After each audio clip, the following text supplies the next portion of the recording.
Hey everybody, we're going to get started a little slowly here while everybody's getting loaded on. Thanks for joining us. Let's start with a little shameless plugging of all of our important websites that y'all have to know about. So fpfeaz.org is Foundation for Personal Financial Education.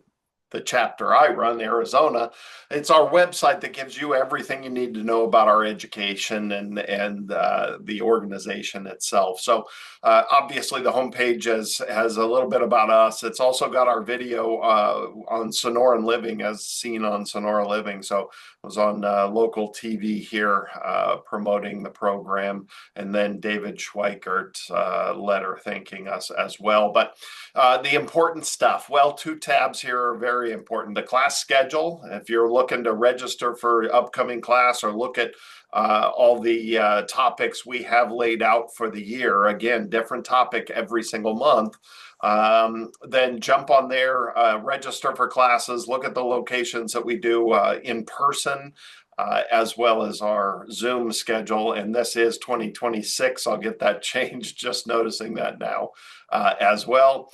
And then on demand, not only do we have a great little series with the Social Security Administration, you will also find the class of the month on there as well. So each month I will have that class recording on there for you to watch. And then if you haven't found our YouTube channel, it's a full channel. We've got over 300 videos on there, and it's everything I can come up with from my head. It's go to YouTube, search for Planning Before Investing, subscribe to the channel. We have over 13,000 subscribers.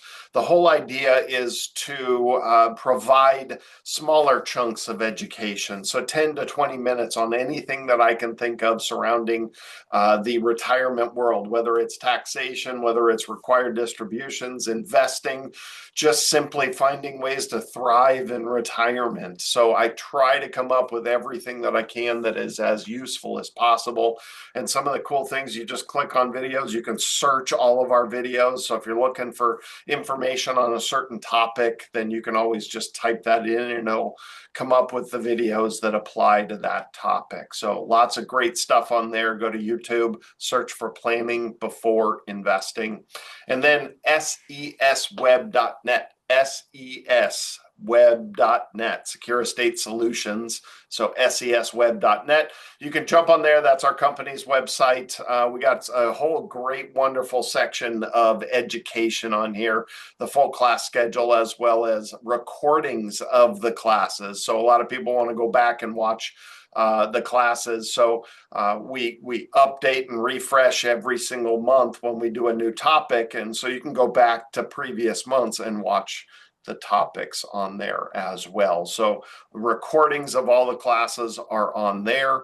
YouTube playlists we put together, and then some great reports and our blog that we write up every week as well. Certainly, if you want to meet with me for any reason, jump on the appointments tab, scroll down, how to start. Well, there's the meet and greet right there. So we can meet over Zoom or in person. If you happen to be here in Arizona, you can always schedule that right there. All right. Without further ado, let me get that out of the way. We're going to talk about taxation. So this month's topic, understanding taxation in retirement. The whole idea of this class is to get the base knowledge that we need. I used to have this in two classes or in one class. Now I broke it into two. So this month we're going to learn all the base information we need to know about taxation, especially how it applies to retirees. But then next month, I'm going to focus on how to use it, how to make ourselves as efficient as possible. And that's what a lot of people like to do. And it was hard to do it all in one class. It was information overload. So I broke it into two. So if you're attending this month, you've got to attend next month. It's important because we got to know the base information and then learn how to use it. All right. So Foundation for Personal Financial Education, it's a nationwide nonprofit organization. The whole idea of this program is to be able to provide the base, good, solid education without the sales and biases that are everywhere out there, whether they're dinner seminars or paid TV programs, commercials, newspapers, and magazines, even books out there. It's all sales. So this hopefully helps combat that. That was that was the big idea of this program, is to just be able to provide good, solid education, come up with different topics every month, give the community a resource. And now, thanks to, I guess, the pandemic, I'm live over the internet everywhere. So hopefully you find this to be a different atmosphere and come back each month for more education. My background, again, been running the nonprofit for 13, 14 years now. I have a master's degree from University of Arizona focused in finance. I have a CFP, Certified Financial Planner from Pepperdine University, and I own a local family of companies that includes a wealth management firm and a tax firm. I would love to have my CPAs do these classes, these tax classes, but honestly, I try to make them as entertaining as possible. And it's one of the things that I actually love, and it seems strange, but you'll see that there's a lot to know, and then how to apply it. This is what I love. I like making people as efficient as possible, and taxation is a big part of that, especially in retirement. So this is a big piece of the puzzle. Okay, this is, I always call the whole retirement planning process is just taking all these pieces and putting them together in the most efficient way possible. So, legal disclaimer, everything we talk about is for educational purposes only. I'm not giving any direct financial advice in this, nor am I giving you tax advice. Everybody's in a different situation. Please take this as basic education, not as me speaking directly to you. All right, so there it is. The agenda is pretty simple. Everything you need to know about taxes in retirement. And again, look, I got to hit middle of the road. If I go way too technical, it's too much. If I go way too basic, it's not enough. So I try to hit the middle of the road, hit as much of the most important stuff that everybody needs to know. But there's certainly stuff out there that may apply to you that's not included in here, and likewise the other way as well. There may be stuff in here that is too much for you. So we're going to start with some basics, and we're going to progressively look at this and round it all together at the end, so we have a good knowledge of everything we need to know.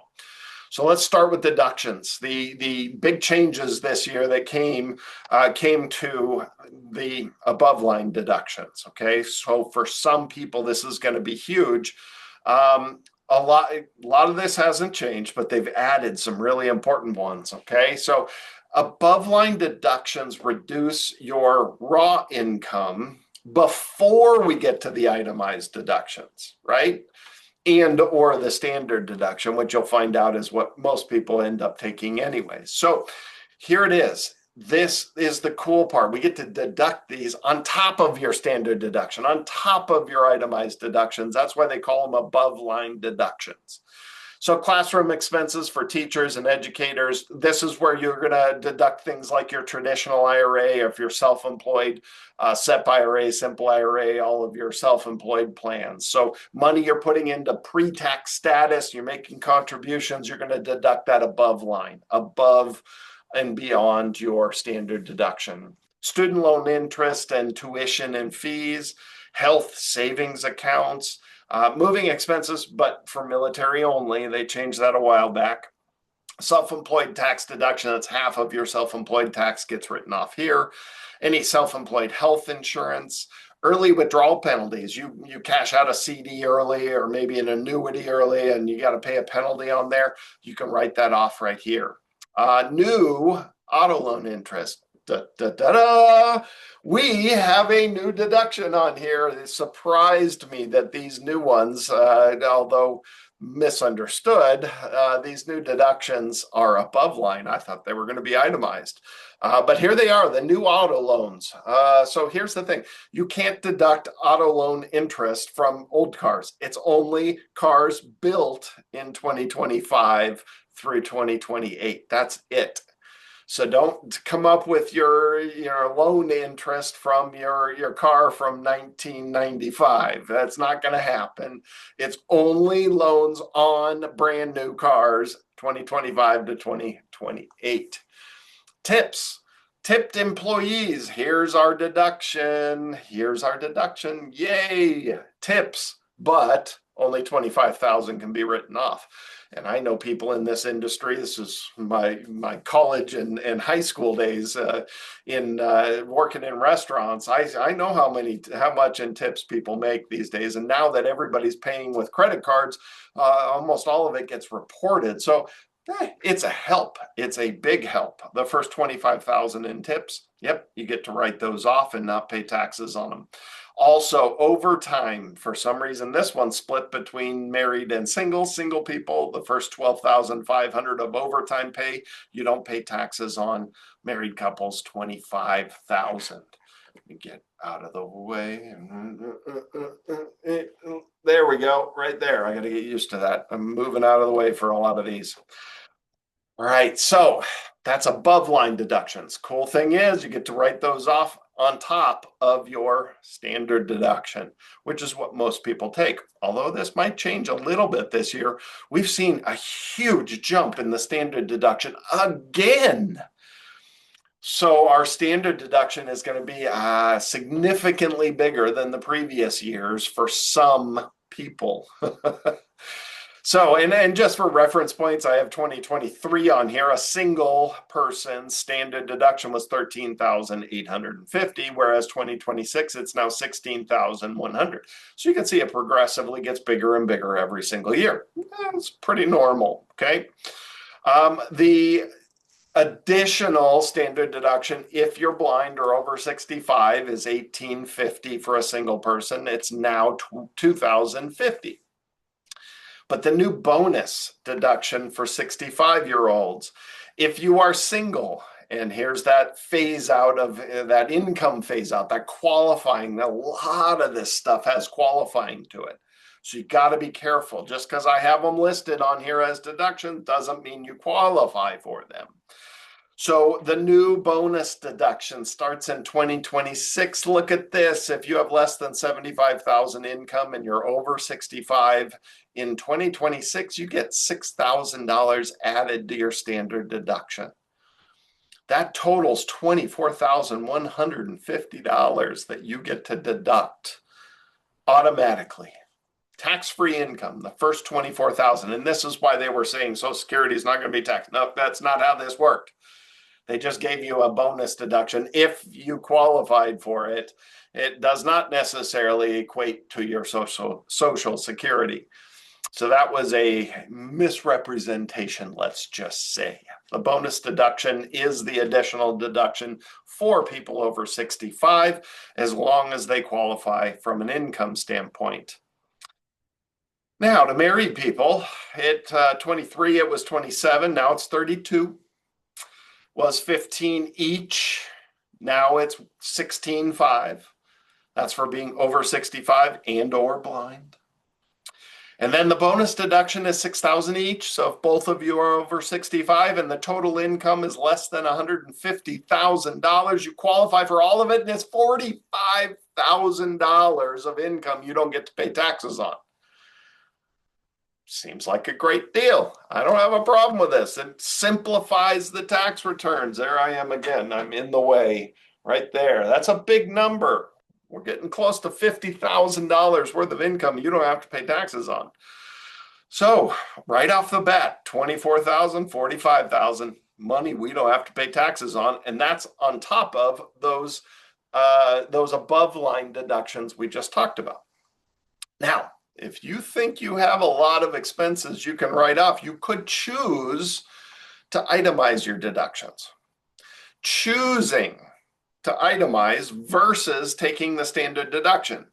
If you think you have $20,000 as a single person to deduct, who cares? Just take the standard deduction. If you're a married couple and you've got $20,000 in mortgage interest, but nothing else, who cares? Just take your standard deduction. But if you think you have lots of expenses and you can exceed the standard deduction, then you have to prove it. Show it to me. So here are the things you can write off as opposed to taking the standard deduction. Interest paid on home mortgages up up to $750,000 in debt does not include home equity loans. So just that purchase money. You could refinance that purchase money, but technically the cash out money you used, probably not really supposed to be deducting that. So interest on a mortgage. Charitable contributions up to 60% of your income. You're very charitable. You give away a lot of your money. Great. You can write it all off right here. Medical expenses. Okay. The problem with medical expenses, the first 7.5% of your income is not write-offable. My favorite word this time of year. It's not in the dictionary. I created it. Write-offable, right? So if you had $100,000 worth of income, the first 7.5% of that, $7,500, is deducted from this category. It's not write-offable. So if you have $10,000 in expenses and $100,000 in income, you're really only going to be able to write off $2,500 of that. State and local taxes, huge improvement here.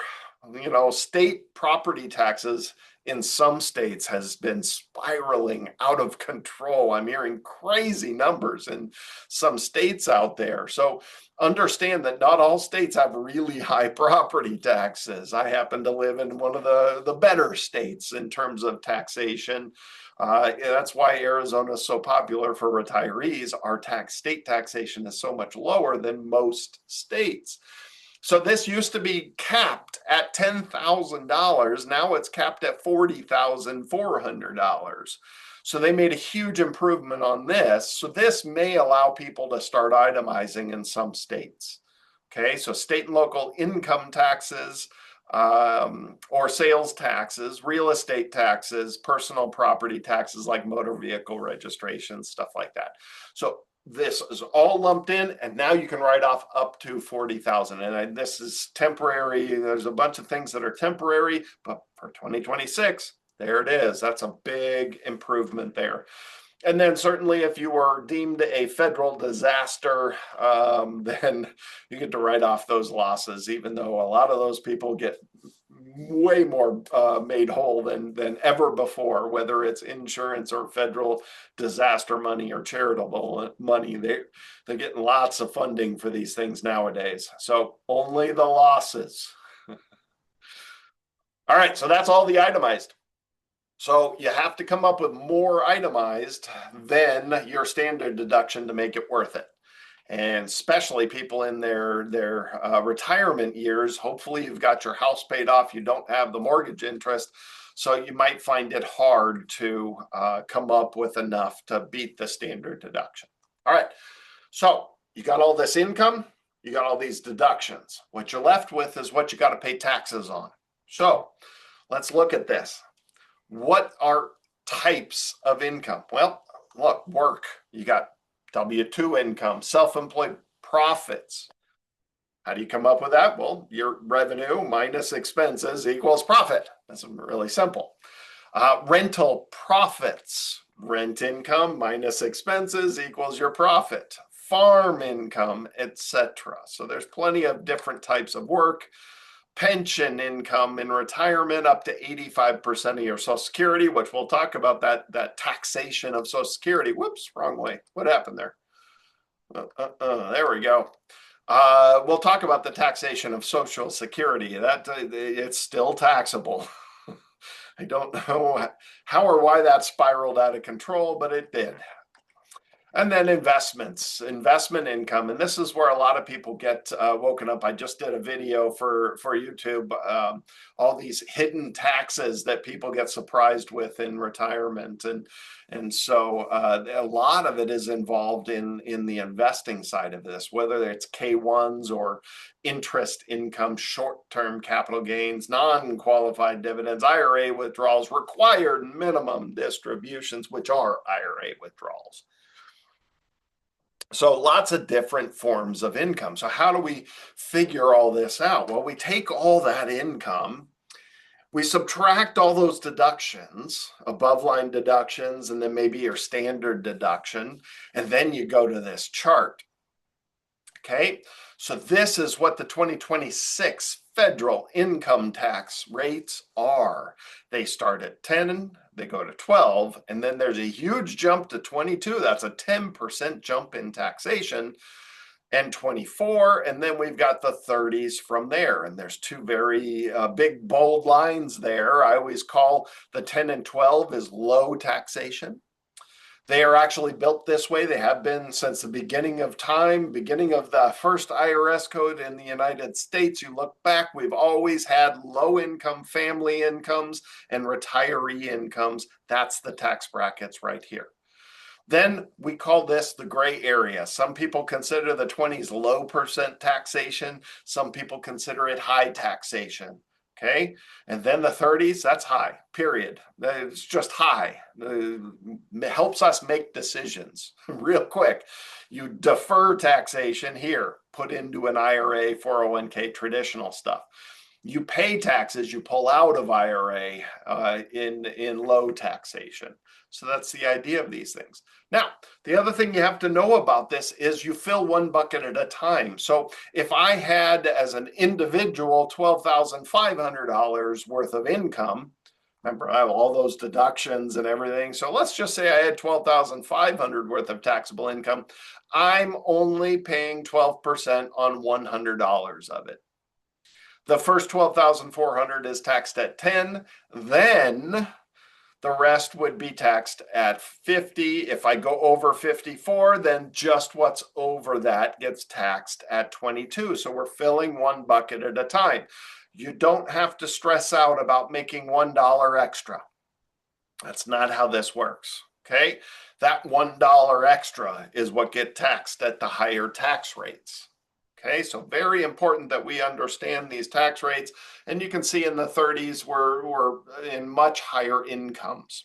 Okay, so what do we need to know? Well, trusts.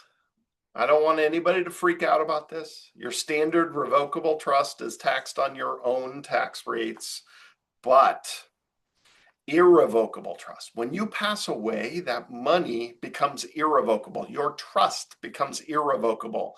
And if you exceed the year that you pass, you have to get your own EIN. And you're dead, so it's your heirs having to deal with this. And some people create trusts that are built to live on after them and manage the money. Trust tax rates, and I run into this occasionally, people that inherited money and that's just sitting in a trust account. The trust tax rates are obnoxious. Look how quickly these, we're talking 11,000 worth of income. 3,000 jumps to 24. 11,000 jumps to 35. Can you believe these tax rates? And when I run into a situation where somebody's got this old trust sitting out there for 2, 3, 4, 5, 6, 7, 10 years after somebody had passed away, and the money's just sitting in there, the dividends, the interest, the capital gains, all this stuff is getting taxed at these enormous tax rates.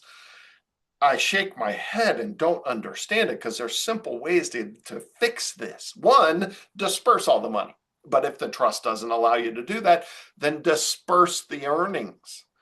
Once they're dispersed to a beneficiary, those earnings get taxed on their tax return. But if you leave them in for the year, you're going to get subject to all this taxation, and it is nasty.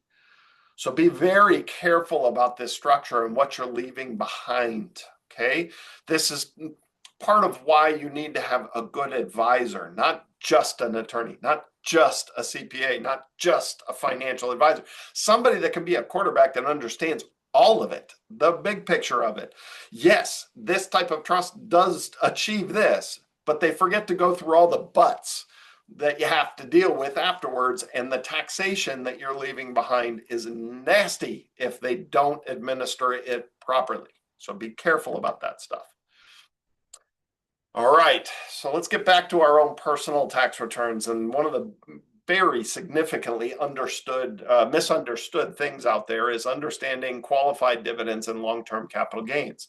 The tax-advantaged part of investing in the stock market. Yes, investing in the stock market, when done properly, can be tax-advantaged. Okay, so let's first define these. Qualified dividends. Okay, when you own a US stock, some foreign stocks, mostly just US stocks. Let's just keep it simple. US stocks, US traded stocks. If you hold that stock 60 days before and after the dividend date, and there's always an ex-dividend date. If it's a dividend paying stock, it has that dividend date written in stone. If you own it 60 days before and after, they pay out that dividend to you, it is going to be considered a qualified dividend. If you buy and sell within those 60 days, like mutual funds will often do, it turns it into a non-qualified dividend and it will be taxed differently. Okay, so buy and hold US stocks, you're going to get paid qualified dividends and you're going to have a tax advantage. Okay, you can't control what mutual funds or ETFs are going to do with those, but you can own those individual stocks yourself. Long-term capital gains, pretty simple. Buy something, hold it for over a year, 365 days. That marks a long-term capital gain versus a short-term. So again, you can't control what mutual funds are going to do to you, but you can control what you're choosing to do. So buy an investment, hold it for a year, whether it's real estate, bonds, or stocks. You can buy it, hold it for a year. It's a long-term capital gain. Okay, this includes precious metals. This includes cryptocurrencies, even artwork and jewelry. Okay, now, what's the advantage of these? Well, qualified dividends and long-term capital gains are taxed on a separate tax bracket. And I want you to look very closely at this. Okay, we're talking about zero tax bracket. Sometimes people pay zero on their long-term capital gains and qualified dividends. That is true. And managing that is very important for some people because it is very nice, especially with our huge standard deductions. And then when you're paying when you're paying 22% on your ordinary income taxes, you're only paying 15% here. Okay, 15% instead of 22 and 24, I'll take it all day long. Then you go to 18.8. That's that 3.8 Medicare surtax. That's a investing tax that starts at 200,000 for single, 250 for married couples. And then 23.8 is the highest on that once you start hitting these upper $500,000-$600,000 numbers. Okay, so it's important to understand that this is where you can start becoming more efficient. Okay, qualified dividends and long-term capital gains have nothing to do with your IRA. They have nothing to do with your Roth account. They only have to do with your after-tax money, your trust money, your money that is not IRA and Roth money. So that's where you want to focus on buy and hold US stocks. That's where you want your dividends, your qualified dividends, because there you will get the advantages of this separate taxation. Okay, it's all about putting together the portfolio that's right for you. Some people don't have this kind of money, and this is an irrelevant conversation. Some people have lots of after-tax money and don't have this big mountain of IRA. This is where you can become a lot more tax efficient. So it pushes you to know where to put those stock portfolios and what strategies to deploy in what parts of your portfolio. We're trying to be as efficient as possible with every individual situation. And these, I mean, think about this, 98,000 plus that married standard deduction of 45,000. Let's just call this $140,000 worth of income. Well, I know a lot of retirees that live on less than 140,000 worth of income. Their dividend portfolios, they're paying zero taxation on, completely tax-free. How awesome is that? Some people don't realize you can have tax-free dividends coming out of your portfolio. Well, when done properly and in the right situations, yes, they can be tax-free. All right. Ooh, scary. I love seeing articles of the shadow tax, the wealth tax. They like renaming things to sensationalize and make you read what they're talking about. So I saw this called a shadow tax and just started laughing. I thought it was a brilliant little marketing scheme to get you to read the article. But the reality is a lot of people that are heading towards Medicare or are already in Medicare may not know about IRMA. IRMA is the adjustment to the cost that you will have to pay for your Medicare premiums and your Part D premiums for making too much income. And for the most part, people don't have to worry about it unless they're in those 22+% tax brackets, okay? Because individuals, and they're looking back at 2024's tax return to come up with 2026 cost for your Medicare. This is why this is impossible to plan for.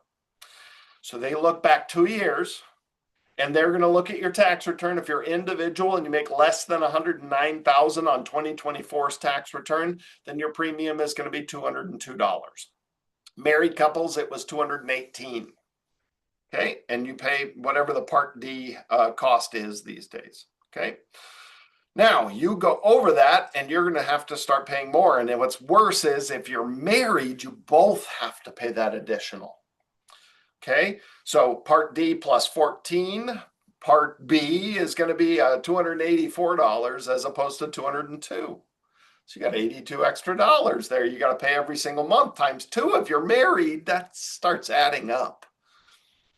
So yes, it's a shadow tax that a lot of people don't know about. Yes, it's a wealth tax. The more income you make, the more you're going to have to pay. It's all true. Sensationalizing it a little bit. But the hardest part about this is your 24 tax return's already done. And this chart, it comes out each year. So what you do in 2026 is going to affect you in 2028. And these numbers are all going to change twice before you know what they're going to be. And so you can't really control your income. You can look at this chart for 2026 and try to control your choices and try to keep it less than 109 as a single person or less than 218 as a married couple. Maybe you're going to do a Roth conversion, whatever the case may be. You can try, but you have no idea what they're going to create as a chart for 2028 when they look at 2026's tax return. So the reality is you're not going to be able to control this perfectly. You can use it as a rule of thumb, but just understand it's not black and white. They do change these brackets, and we've had several years that have been drastic changes. So just know that it's horseshoes and hand grenades, not a perfect science. All right. Investing in ETFs versus mutual funds. Here's another thing that you have to understand, okay? The difference between an exchange trade fund and a mutual fund is significant when it comes to taxation. So from 10,000 feet, ETFs, exchange traded funds, they are mutual funds to the layman investor, to the normal people out there, including myself. They are mutual funds. They're just a collection of investments under one portfolio priced at one price. Okay. But typically the idea of an ETF is to say, here's who we are, here's what we own. I'm not going to pay for a big, high-priced manager to buy and sell and run algorithms and do all these things. So we're just going to own these things. And this was born of the simplification of just owning the 500 stocks in the S&P 500. I don't need to pay a manager, right? So Vanguard comes out and says, look, I'm going to undercut all these mutual funds, and I'm just going to say I'm going to own those 500 stocks. I don't have the cost and the expense of these managers, so I'm going to reduce all these costs out of there. It was brilliant. It was the smartest thing anybody ever did in the investing world. It's what made Vanguard who they are. And so the reality is that you're not going to see the active management. And look, they've blurred the lines now. There are actively managed ETFs, but for the most part, a lot of the ETFs, they have zero management. So there's not going to be the buying and selling inside that ETF. The gains are taxed when sold, meaning You buy it for this price, you sell it for this price, and you're going to pay the taxes or write off the losses, one of the two, based on that. Settled upon sale like a stock, meaning you don't have to wait till the end of the day. I just hit sell on my money market fund. I mean, it's basically a cash fund, and I still have to wait till the end of the day because the structure of it is technically a mutual fund. I have to wait till the end of the day to get that into cash before I'm allowed to do anything with it. It's a pain in the rear end. So ETFs, you hit sell, it's going to sell like a stock right away. Mutual funds, the big thing from, again, 10,000 foot view, for the most part, mutual funds are actively managed. There is somebody that's being paid to buy and sell that portfolio. And although you can buy and hold, they can buy and sell and send you the 1099. And the pandemic, I saw $100,000 plus 1099s with somebody that didn't sell a penny. Whew. Think about that. A complete surprise. You know what you made this year. Oh, here's an extra 100 grand that we bought and sold. The pandemic was coming. We knew, so we just hit sell, and we hand you the taxation from that. We've seen it. It's scary. Big ups and downs in the market. You're going to see a lot more churning, buying and selling. You can't control whether it's short-term capital gains or long-term. You can't control whether it's qualified dividends or non-qualified dividends. So you have to be very careful when you own mutual funds, not in your IRA, not in your Roth, but all that after-tax money, that trust money, that brokerage account. Everybody calls it something different. It's non-qualified money. It's all your money that you saved and invested that is not IRA and not Roth. It's all that other money. Mutual funds typically are a big no-no. And I meet a lot of people that, oh, I bought this mutual fund 20 years ago. I've never touched it. 50 years ago, the one that gave the 100,000, and it was more than 100,000, 1099. Yeah, he had owned it for 35 years. All these gains just continued to grow and grow and grow in there. And then poof, they hit sell, boom, you get the taxation. So be careful about this stuff. Also, when you hit sell, it doesn't sell. It technically waits till the end of the day, close of the stock market, and then sells for you. All right, so be careful about that. Big difference between those two investments. Municipal bonds used to be a lot more popular than they seem to be today. Everybody likes tax-free. It's kind of obvious. I mean, if I have a choice of getting tax-free versus taxable, I'd rather have tax-free. It's no-brainer. But just because tax-free sounds good doesn't mean it's always good. So the one thing that you'll notice very quickly when you look at the corporate bond world versus the municipal bond world is there's a discrepancy in interest rates you will get paid. For the most part, AAA versus AAA, AA versus AA, you're going to see a range, but somewhere around 1% less for municipal bond status because it's tax-free. They don't have to pay you as much. That's the bonus of getting the municipal bond status. That's why it's more than just municipalities that issue municipal bonds. They don't want to pay you as much interest. They want the benefit themselves, so they pay you less interest. That is a big benefit to somebody being able to issue a municipal bond. So let's look at this example. 100,000 in a corporate bond paying 5%. We earn 5%, that's $5,000. 5,000 taxed at 12%. My profit ends up being reduced by $600 of taxes. So I walk home with $4,400 in profit. So if I'm in the 12% tax bracket, that's the math. I walk home with $4,400 after paying taxes. Now, if I chose to put $100,000 in a municipal bond that pays 4%, 1% less, that's fairly normal out there. And yes, sometimes I can find a AA versus AA paying 0.5% less. Yes, but I can also find a 1.5% difference. So somewhere in the middle, let's call it 1%. That's fairly normal out there. 100,000 times 4% is $4,000. I don't owe any taxes on it. So my profit is $4,000. Now, Would you rather pay taxes on $5,000 and go home with $4,400 or pay no taxes and walk home with $4,000? There's your answer. So you have to think through this. Now, somebody that's in 30+% taxes, yeah, you might want to do this, but then you got to worry about crazy things like there's alternate tax rates. There's a bunch of other stuff. You start making too much money and they pull away all your deductions. There's lots of problems out there. So you got to be careful with municipal bonds. And small amounts, yeah, not a problem. But you start getting a larger portfolio of that, you're going to start finding some other taxation that hits you. So, most sensitive part of our tax return, here it is. This is so important to understand because for some people, it is the answer to why some years you pay lots of taxes and some years you pay no taxes. This is going to change your decision on converting to Roth versus not. Okay? So very important that we understand that, yes, Social Security is still taxable income. No matter what you heard in the media, no, it all got spun out of control. It is still a calculation on your tax return. It is still taxable income. You got that huge standard deduction, which essentially eats up most people's Social Security. That's how this little rumor got started.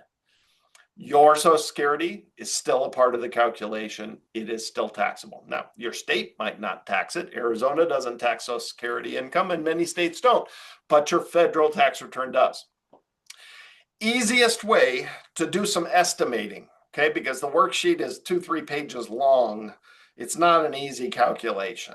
But the easiest way to do some estimating from a planning perspective is right here. You take half your Social Security income.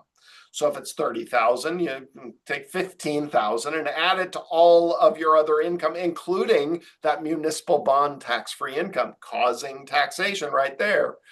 Okay, so add half your Social Security to all other forms of income, all your dividends, all your interest, whether it's tax-free or not, all your pension income, your IRA withdrawals, all that income. Add it all up and then go to this chart. And the crazy thing is this chart hasn't moved. IRS still puts this out. Social Security Administration still puts this out. So here's your rule of thumb. If that calculation, half your Social Security plus all other forms of income for a married couple is less than 32, you're not going to pay taxes on your Social Security. To single people, it's 25,000. Okay.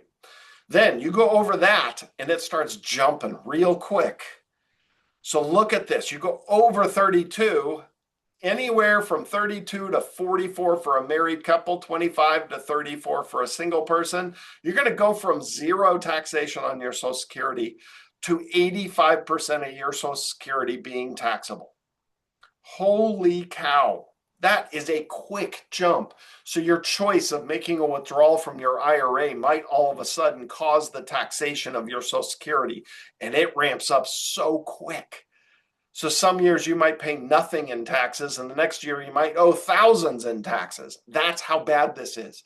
And I watch people that, oh, I was told I needed to take a Roth or make a Roth conversion because I'm in such low taxation. Well, if you're in this low a taxation, I got news for you. You doing that Roth conversion is essentially creating double taxation. You have to pay taxes on that IRA that you're putting into your Roth, but you also are going to have to pay taxes on this Social Security. So be careful about this zone. If you do this calculation and you're way over this, a lot of people are way over this 44 and 34, then just you're always going to pay taxes on that Social Security and you don't have to worry about this and you move on. So for some people, this is so important. For other people, just disregard it and move on. Estate taxes, real quick, we are now at 15 million per person, permanent going forward. It is transferable. So if your spouse passes away, you file a form and you get double. That's the nice thing there. So those AB trusts, at least from a federal estate tax standpoint, we don't need to worry about stuff like that. But the tax rate's 40%. So if you had 16 million, it ramps up real quick and it's negligible. But the reality is you're going to pay $1 million at 40%. That's 400,000 of it going away, disappearing. So there's that portability. If your spouse passes away, you have to file the form and you will get their 15,000. So our surviving, or 15 million, the surviving spouse can have $30 million as their estate tax exemption if done properly. So understand, if you pass away with 15 million, there is no federal estate taxes. Okay? 16 million, you're going to owe federal estate taxes on everything over that 15 million. Annual gift exclusion seems to be very confusing to a lot of people. Let's just start with the fact that you can give anybody $19,000 every year, as many people as you want.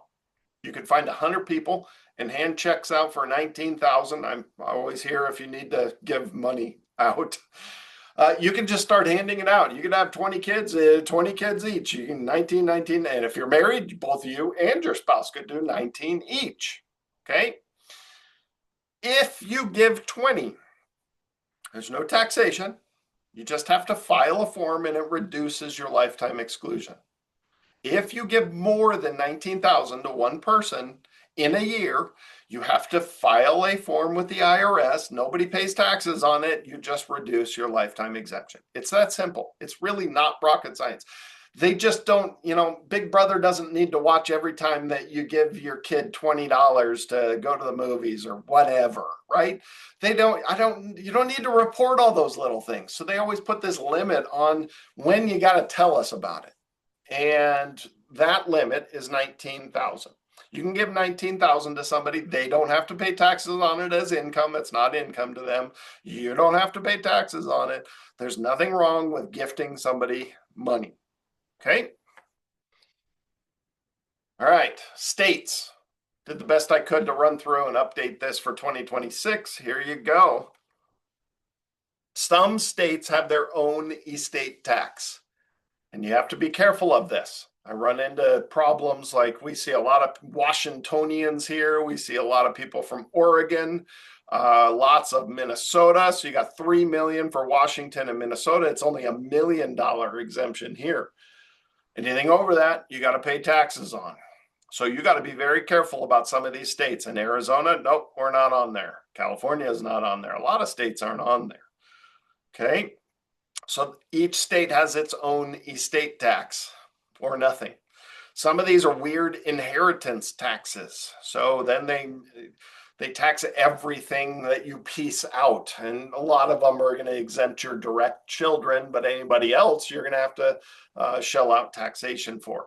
So here's the thing. I say, where's your primary residence? Well, if you have your primary residence here in Arizona, then your total estate is not subject to an estate tax. Whereas if you have, say, a second home in Minnesota, only what's in Minnesota will be taxed. So if your home is worth $1 million in Minnesota, then you're not going to owe any estate taxes up there. They can only tax what's in their state, not your whole estate. So it's driven by your primary residence. Well, how do I know what my primary residence is? We have so many people that live here 6 months and live 6 months somewhere else. My first question is, what address is on your tax return? What address is on your driver's license? That'll usually answer the question right there. Okay. So make sure you know what state you live in, what your net worth is, and what the state estate taxes are, because you're going to have to work around some of that. The 3 tax classes. This is so important. I can't say enough about how we need to understand the 3 different piles of money that we have. We're going to invest them all differently. We're going to treat them differently. We have to know the rules because it's going to drive how we're going to handle them. And it's one of the key parts of becoming efficient in retirement when it comes to taxation. So backwards. Where are we going here? After tax money. Let's just start there. Why not? After tax money, non-qualified. Some people call it their brokerage account. Some people, it's their trust money. Money that is not designated as Roth, money that is not designated as IRA. Okay? This is all your money that you have saved and invested. You've paid taxes on the principal of this money, and now each investing choice comes with different tax consequences. this part of your portfolio. If you have somebody investing this money, including yourself, that doesn't understand taxation, you're probably making a mess of this, and you're probably paying way more taxes than you should be. So some things you invest in are going to be full tax rates, like interest-bearing investments, like non-qualified dividends, like short-term capital gains. Okay, these are things that are going to create full taxation for you.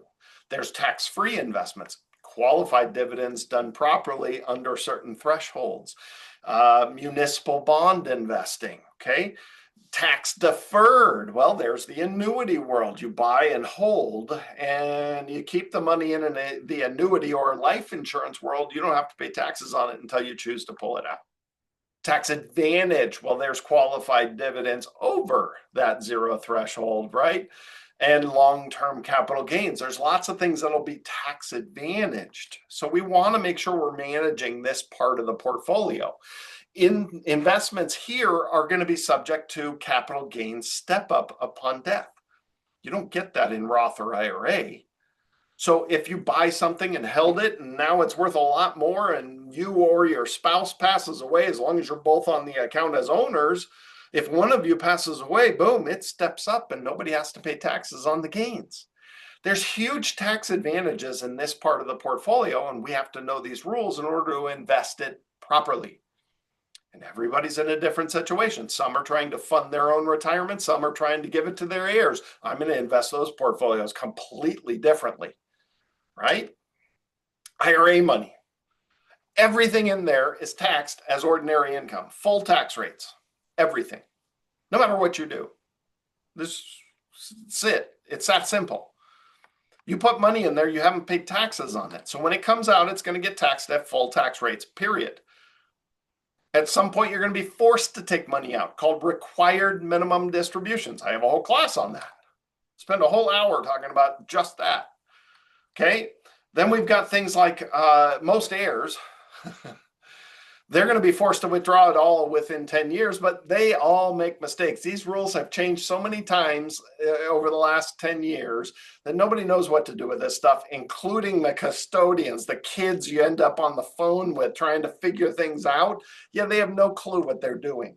They don't know the rules. And so your heirs end up making huge mistakes and cashing out huge amounts all at once. And it's a mess. I've seen so many kids making the wrong decisions with their parents' inherited IRAs. So we got to be careful about this. There's no such thing as tax-exempt interest. There's no such thing as long-term or short-term capital gains. There's no such thing as qualified dividends. It is all taxed at full tax rates, period. It doesn't matter how it grows, or even if it doesn't grow. It doesn't matter. Every penny in there will be taxed at full tax rates. Roth, it's the opposite. You chose to pay taxes on it first. So then if done properly, there's no taxation. That was my class last month. Everything you need to know about Roth. You got to learn about Roth so you use it properly. You take advantage of Roth as opposed to be a victim of bad decisions. So everything is tax-free when withdrawn. So it doesn't matter. There's no required distributions. Your heirs are going to have 10 years of tax-free growth. That's super cool. Way better than that IRA, right? If you think about that IRA, they have 10 years, they got to get it out. They screw up, they take it all out at once. Well, Roth, hey, let's leave it in. Don't touch it. Let it grow for 10 years. That's fantastic. Completely tax-free. No required distributions. Withdrawals currently do not show up on the tax return anywhere, so they don't cause the taxation of Social Security or any other taxations. That alternative minimum tax that's out there, all those crazy other little technicalities of our tax return, Roth doesn't even budge the needle, right? So you got three piles of money. It's important that we look at them separately. In that next class, I'm going to talk about this stuff quite a bit in understanding how we're going to invest differently in each of those. So the other thing about taxation we got to know, if you're going to give to charities and you're over 70 and a half, there should be no other choice. You're only giving from your IRA. I don't know a scenario where this isn't mathematically better for you on your tax return. It is, period. So if you're over 70 and a half and you are charitable, You can give directly from an IRA to a charity, and it is a non-taxable withdrawal from that IRA. So that includes your required distribution. It does satisfy your required distribution. So some people ask me, well, how do I get my required distribution out without paying taxes on it? Well, here it is. Give it to a charity. That is the only way to do that, right? So it's very simple. It's got to be a qualified, legitimate charity. You can't benefit from it, although there's some new caveats out there. The limited amounts you can buy a charitable annuity that you do benefit from, but they're very small, limited benefits out there that they just added to this. Okay, so you just call your custodian. You say, "Hey, send my church $5,000 and send this charity $5,000 and my RMD is 15, so give me the other 5." Your 1099 should show up showing that you withdrew 15,000, but only 5 of it was taxable because only 5 went to you. If the other 10, 5 to my church, 5 to the charity, went directly to those institutions, it should not show up as taxable income. If it happens to because they reported it wrong, just make sure you get proof that you donated that money, and your CPA will take it off on your tax return. So it effectively turns into above line deductions, right? They eliminate the taxation of that money, and then you get to take that standard deduction. It's fantastic. Big difference for a lot of people. So let's bring this all together. Let's see how this all works together, all right? So this is a fun one for everybody. I want you to think about how much taxes this person's going to have to pay. This is a single person over 65 in 2026. They're going to have 46,000 in Social Security, 46,000 pension/IRA withdrawals because they're taxed the same, and 30,000 in qualified dividends. That total is 122,000 income. That's a big income for a single person, right? All right, here we go. 39,000 of the Social Security is taxable, 85% of it. 46,000 pension/IRA. Okay, all of it is taxable. Qualified dividends, they're taxable. We'll figure out how they're taxed in a minute. Standard deduction of 16,000. Ooh, bonus deduction. Woohoo! They qualified for the bonus deduction. I know the number's too high, but let's go with it. They get the new bonus deduction, and a lot of it's because I wanted to make it apples to apples to the next one, okay? So then over 65, everybody over 65 gets the additional 2,000. If you're single, if it's a married couple, it's different, and that's the next one. All right, so we add up all this income, we subtract all these deductions. That's 90,000 worth of taxable income. Okay, 90,000 taxable income. How much taxes do you think a single person that made 90,000 of taxable income, how much taxes do you think they owe? How much do you think they owe in taxes? And I'm going to let you think about that for a second while I take a sip of water. All right, here we go. Let's show you how taxation works. I'm going to do this twice. Once for a single person, the next one is for a married couple. You hopefully get a better answer on the married couple. So here we go. Lots of big numbers all at once. Ordinary income. Now notice 60,000 of the 90 is ordinary income. What I did here was I subtracted out the qualified dividends. They are taxed on separate tax rates. Okay, so 90,000 gets reduced by the 30. So now we got to figure out how to tax $60,000. Well, the first 12,000 is taxed at 10. Then from 12 to 50, that's taxed. That's 38,000. That is taxed at 12%. And then, oops, we had a little too much income. The extra 10,000 was taxed at 22%. Okay. Now, what do we do with that 30,000? Well, that's a separate chart. The dividends and long-term capital gains are taxed on a separate chart. Well, we already filled up that 0 tax bracket. Okay, so we can't do that. So the next thing we go to is right here, from 49,000 to 200,000 worth of income, you're going to pay 15%. So instead of 22%, they're only paying 15% on that 30,000. $4,500 in taxes there for a grand total of $12,621 in taxes on a $90,000 taxable income, which that's not how we think about it. We look at it and say, hey, I made $122,000 this year and I only paid $12,000 in taxes. You do the math on that, it's about 10%. Okay. And most people would say, hey, if I paid 10% in taxes, that's pretty darn good, right? 10%'s low. Well, here's a single person making $122,000 and they only paid $12,000 in taxes. Not bad, right? That's the power of the standard deductions. That is the power of qualified dividends. They're paying 15 instead of 22. Okay. So let's go through this scenario for a married couple filing joint tax return over 65. Okay. So think about it. Same exact income. We're just changing it to a married tax return. All things being equal, how much do you think these people will pay on their tax bill? 85% of their Social Security is taxable.